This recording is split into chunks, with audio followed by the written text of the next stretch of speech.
A paz do Senhor Jesus para todos que estão nos ouvindo nessa hora e nos assistindo.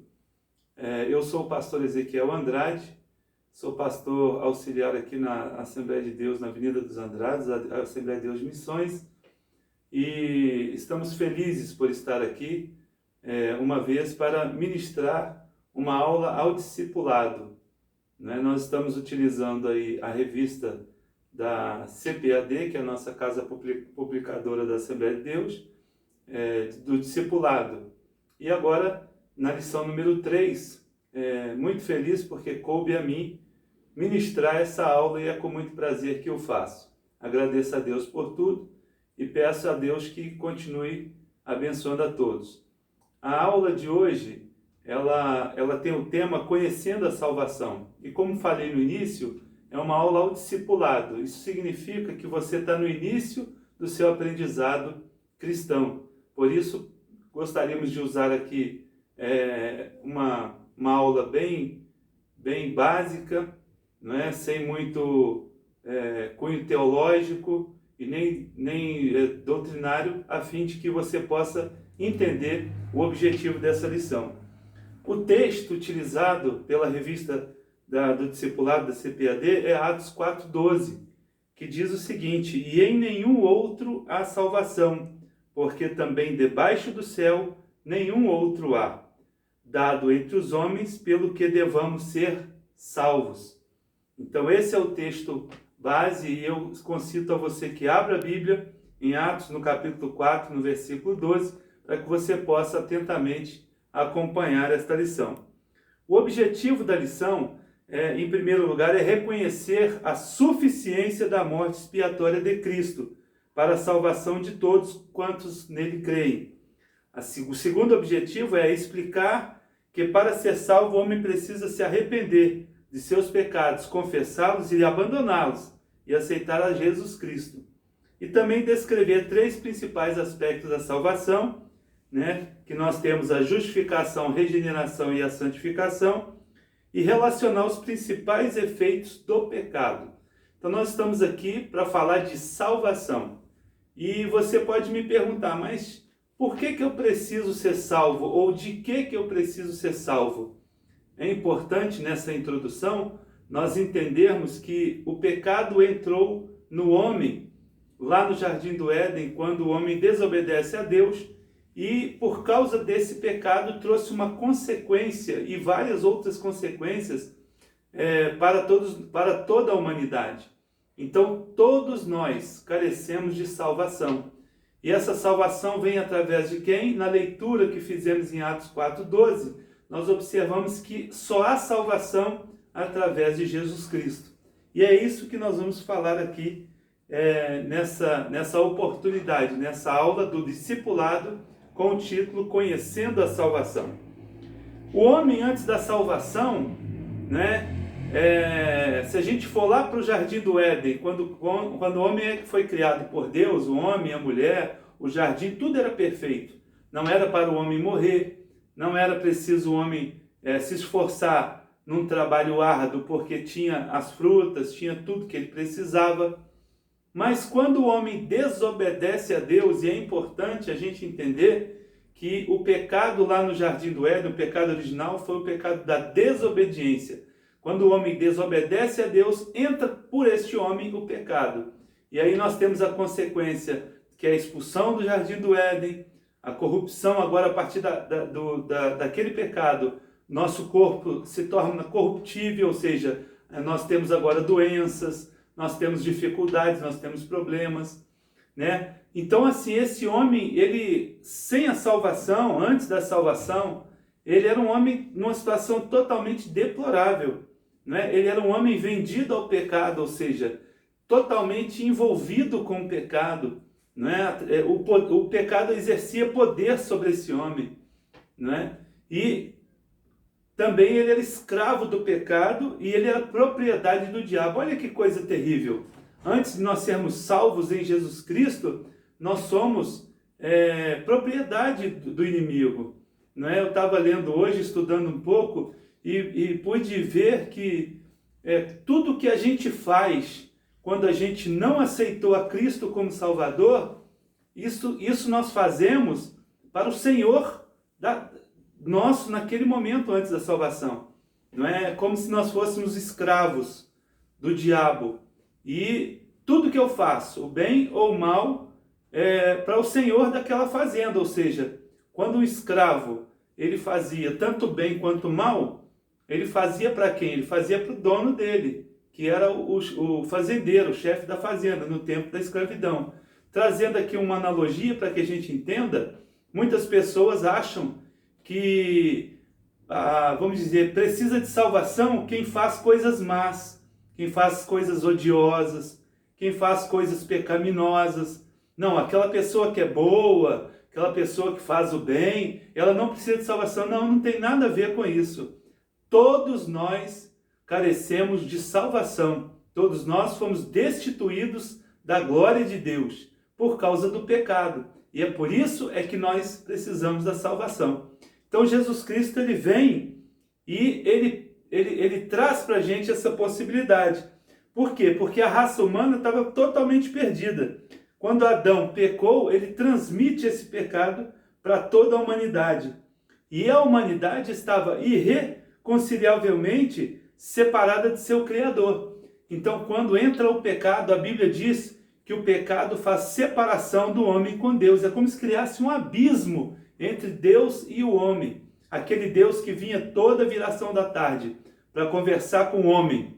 Aquele Deus que procurava se relacionar com o homem. Agora, por causa do pecado, existe uma separação.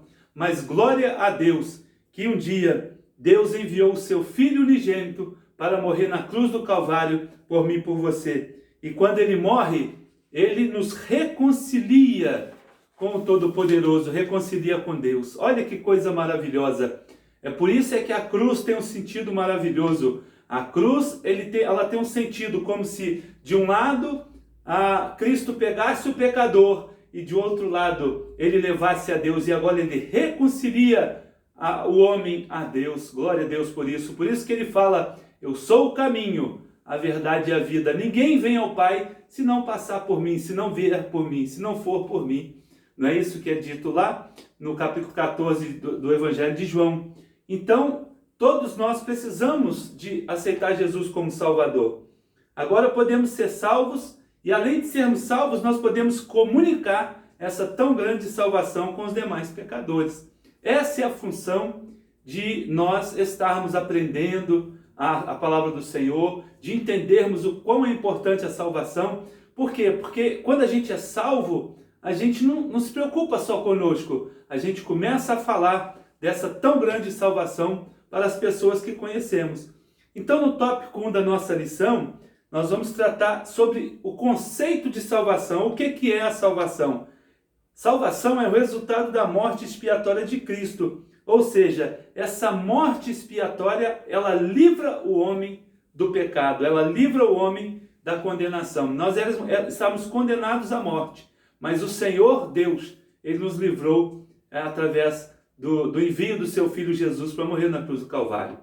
É importante a gente salientar que essa morte de Jesus Cristo é como se fosse aquele sacrifício perfeito, como se fosse, não, ele é o sacrifício perfeito. João, quando enxerga Cristo, ele diz: eis o Cordeiro de Deus que tira o pecado do mundo. E por causa de Cristo, nós fomos salvos, nós somos limpos e perdoados, temos nossos pecados e reconciliados com Deus. É importante a gente entender que a salvação é um ato soberano de Deus, ou seja, Deus deu o primeiro passo, não é a demonstração do seu amor. Só Ele pode nos salvar, não é? E também é oferecida para todos. Lembra que eu citei João capítulo 3,16? E Deus amou o mundo de tal maneira, então Ele amou o mundo, aleluia, de tal maneira que deu o seu Filho unigênito, para que todo aquele que nele crê,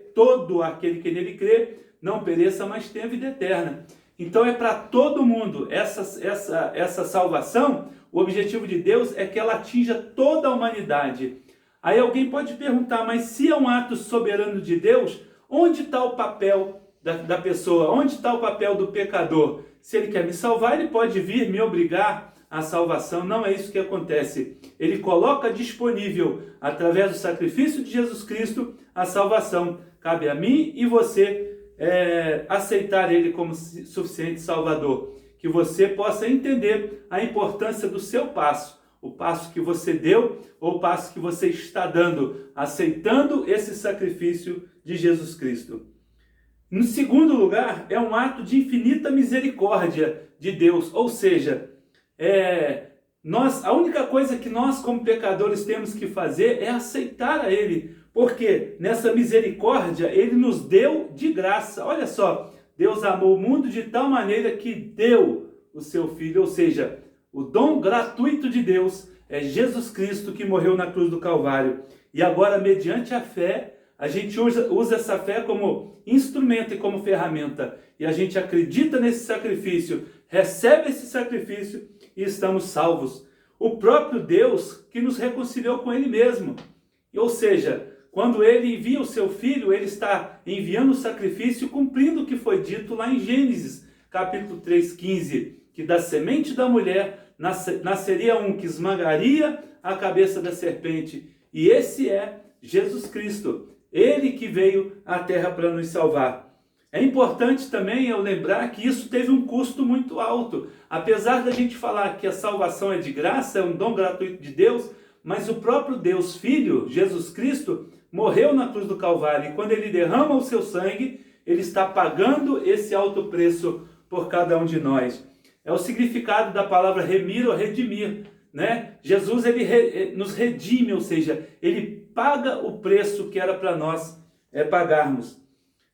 E é muito importante, depois da gente falar sobre o conceito de salvação, é sobre a necessidade de salvação. É aquela pergunta que eu fiz, mas eu tenho que ser salvo por quê? De quê? Para que eu tenho que ser salvo? É importante nós lembrarmos que o pecado nos afastou de Deus e nos condenou à morte. E por causa disso, nós precisamos aceitar Jesus como Salvador. E aí eu já dei uma pincelada, mas aqui tratando um pouco mais detalhado, sobre a origem do pecado. No Jardim do Éden, Deus colocou várias árvores, vários animais, e deu ao homem e também à mulher. Quando eu falo homem, eu estou falando da humanidade. Deu à humanidade a oportunidade de desfrutar de todas as árvores. Haviam duas árvores especiais no Jardim do Éden. Uma era a árvore da vida e a outra a árvore do conhecimento do bem e do mal. Dessa árvore do conhecimento do bem e do mal, Jesus falou. Ou melhor, Deus falou, né? O Deus ali, quando eu falo Deus, eu estou me referindo ao Deus Elohim, o Deus Trino, né? O Deus composto, Deus Pai, Deus Filho e Deus Espírito Santo. Então Deus vira para o homem e fala, você pode comer de todas as árvores, mas dessa uma, você não pode tocar, que é a árvore do conhecimento do bem e do mal.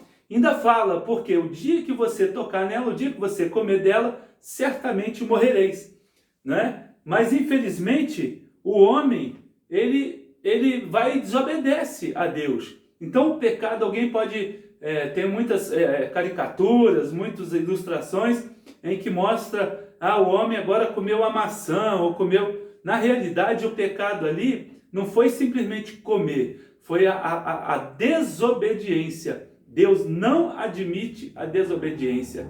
Deus quer que nós sejamos obedientes a Ele.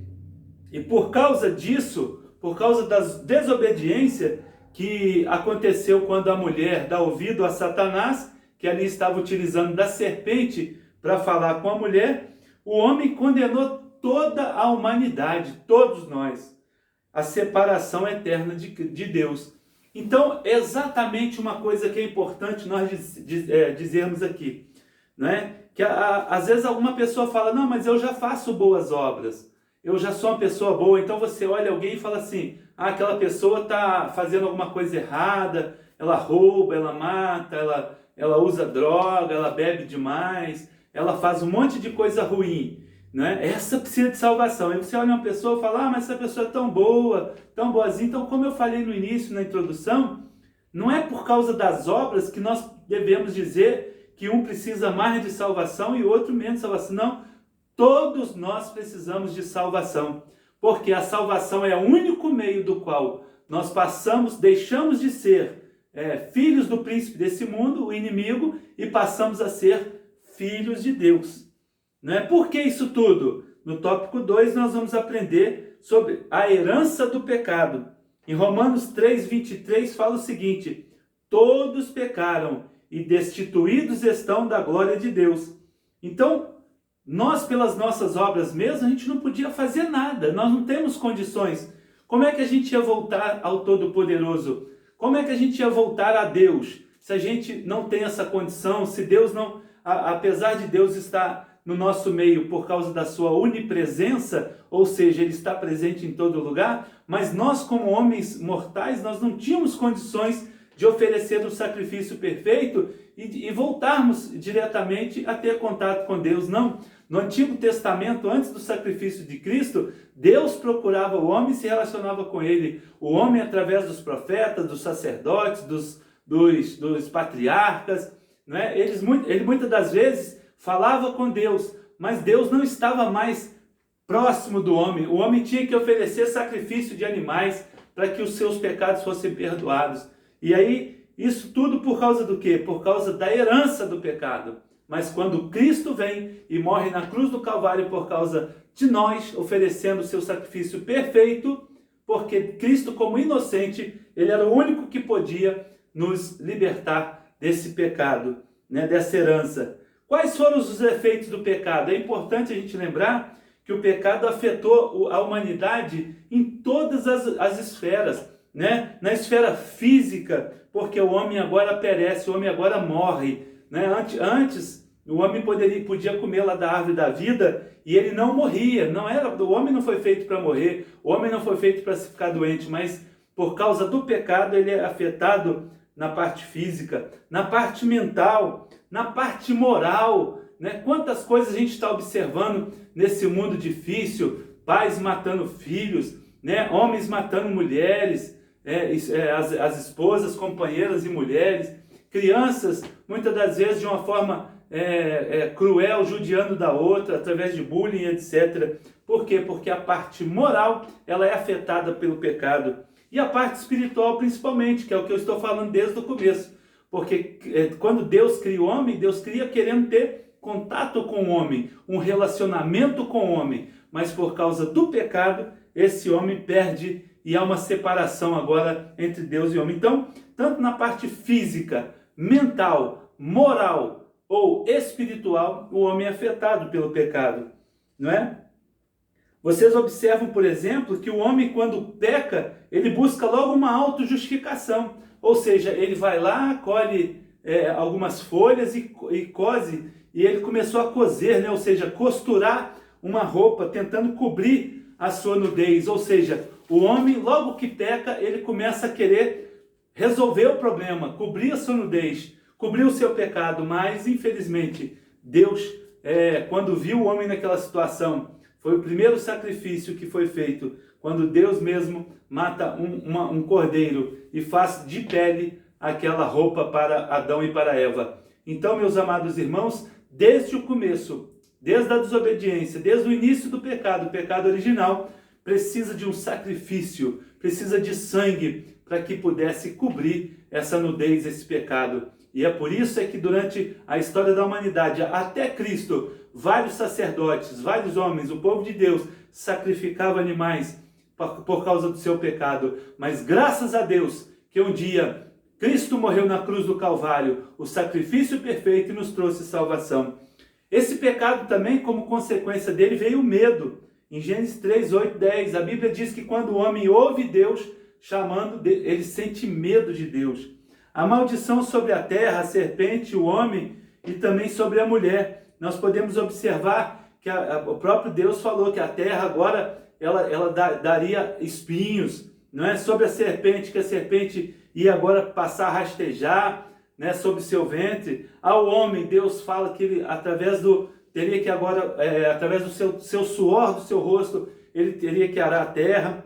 E a mulher, que multiplicaria as dores do parto na mulher. Então a gente vê essa consequência. A morte também, né? Quando o homem peca, Deus já fala para o homem: olha, você foi feito de pó e ao pó você vai tornar. Por quê? Porque através do pecado vem a morte, e a morte leva o homem para o pó da terra.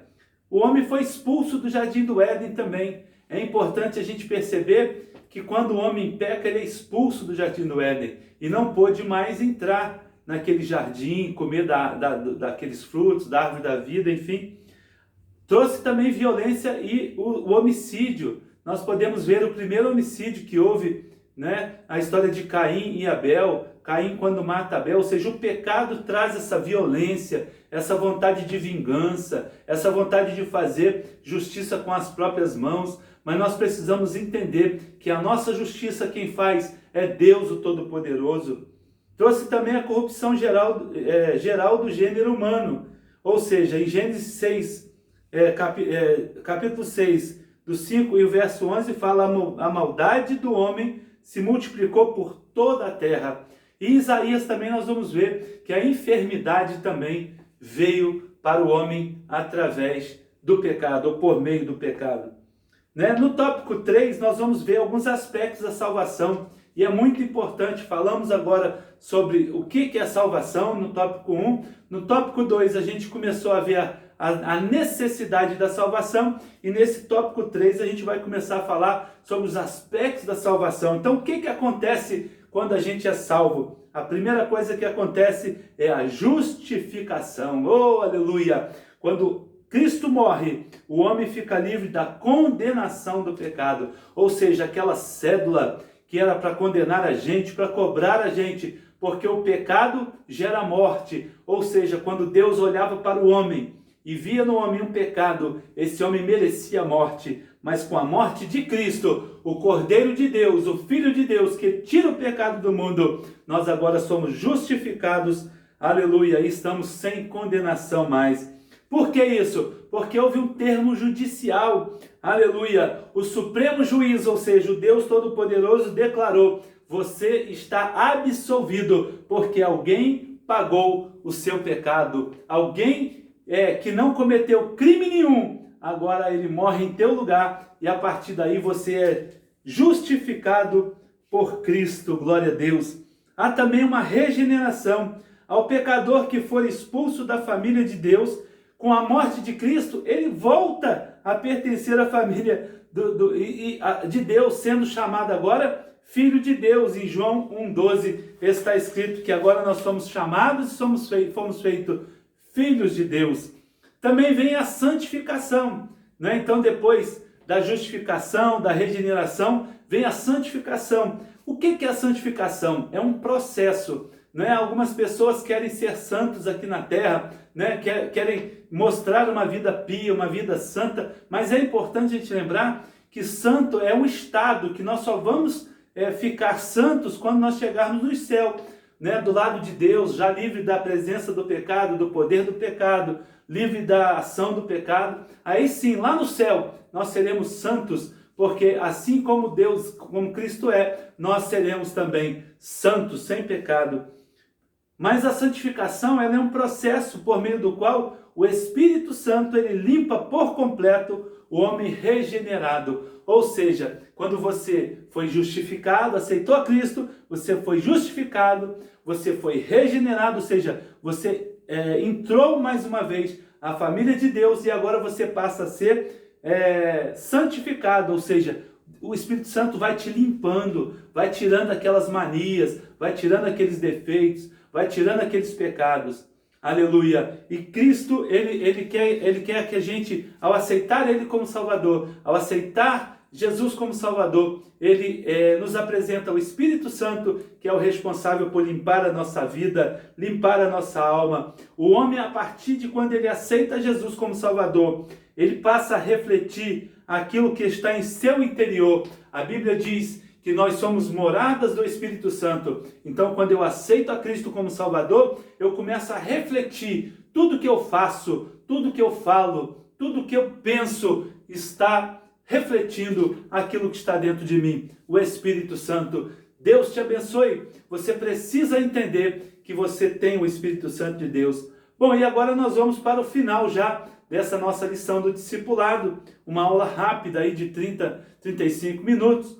Mas que é importante para que você que está chegando, você que está aprendendo essa lição de número 3 sobre salvação, você entenda quais são os resultados da salvação? Primeiro resultado, nós vamos passar a possuir uma fé viva em Cristo Jesus. Oh, aleluia! Nós sabemos que existe a fé natural. A fé natural é aquela certeza que você tem ao assentar na sua cadeira, que essa cadeira vai resistir, ela tem 4 pés, ela não está quebrada. Quando você senta, você acredita que essa cadeira vai resistir. Você tem uma fé natural também de esperar que quando você trabalha no seu emprego todo dia de manhã, você vai receber o seu salário, porque é justo receber o salário. Isso é fé natural. Mas quando a gente fala em fé em Jesus Cristo, é aquilo que em Hebreus capítulo 11, verso 1, está descrito: a fé é o firme fundamento das coisas que não se vê e se espera. Ou seja, fé é você acreditar, não discutir, não precisar de provas que Deus existe para você crer nas promessas de Deus. Não, você crê, aleluia, você acredita que Jesus Cristo morreu na cruz do Calvário, você acredita que Deus enviou o Filho dele, Jesus, para que isso acontecesse, você acredita que quando Jesus ele foi assunto ao céu, voltou ao céu, ele deixou para nós hoje o Espírito Santo. E por mais que eu fale, por tudo que eu tente argumentar com você, não há coisa mais bonita e coisa mais necessária do que o Espírito Santo para entrar na tua vida. É Ele que vai te convencer do pecado, da justiça e do juízo. É Ele que vai te consolar. É Ele que vai interceder por você com gemidos inexprimíveis. É Ele que vai te convencer da necessidade de você fazer a obra do Senhor. Aleluia! Isso é fé. Então, as consequências dessa salvação, o resultado é que você passa a ter uma fé viva, aleluia, uma fé que ela move a gente, ela faz a gente caminhar, essa fé que faz a gente ir numa igreja,